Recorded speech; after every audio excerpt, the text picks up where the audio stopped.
Sadhguru, you say that we must try and break karma bondages, but at the same time, you urge people to be very inclusive, be very, very involved in everything that they do. So, how these two things can exist together? Please explain.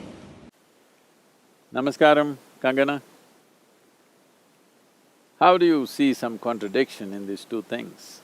Karma means the residual memory of all the things that we do physically, mentally, emotionally and energy-wise. Or in other words, it's a certain unconscious software that you create.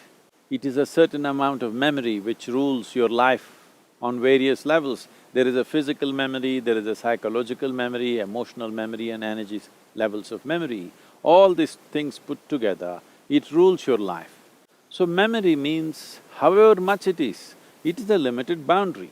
Whatever is in your memory is a limited boundary. So karma is a limited boundary. Within those limited boundaries, karma is very useful, it facilitates many things, it makes you pretty automatic so that you can respond effortlessly to a whole lot of things. But when you want to expand, a boundary is a problem. If you just draw a boundary of, let us say, your territory of home, now if you want to expand, very easy, you just have to move out. But suppose because there were certain threats to your existence, threats to your survival, you built a thick wall, like a fortress around you. Now, you feel safe when there are threats, but suppose there is no threat to your life in any way, then you naturally want to expand. When you want to expand, moving this huge wall and expanding your boundary becomes very difficult. Most probably you will not expand simply because the wall, how to take the wall to another place? So similarly, karma or the karmic memory is a certain wall that you set up.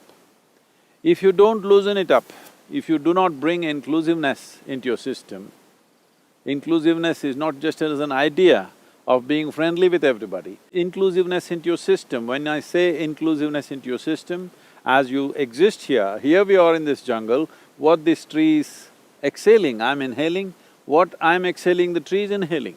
Let me not make a statement about the tree, but most human beings may be unaware that this transaction is going on.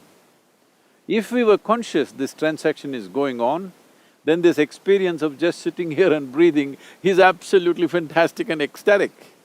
But if you're unconscious, you're still being nourished by the oxygen that the tree is letting out, but you're missing the experience.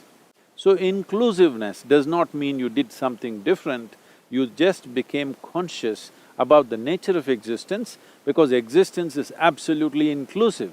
What happens to the tree happens to you, what happens to the soil happens to you. What you think is myself, actually just the soil that you're walking upon. So inclusiveness is not something that you have to do.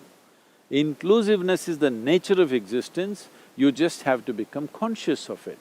Karma is the nature of your individual existence, you have to just become conscious of the limitations of your karmic boundaries. If this awareness comes, rest is handled by life itself.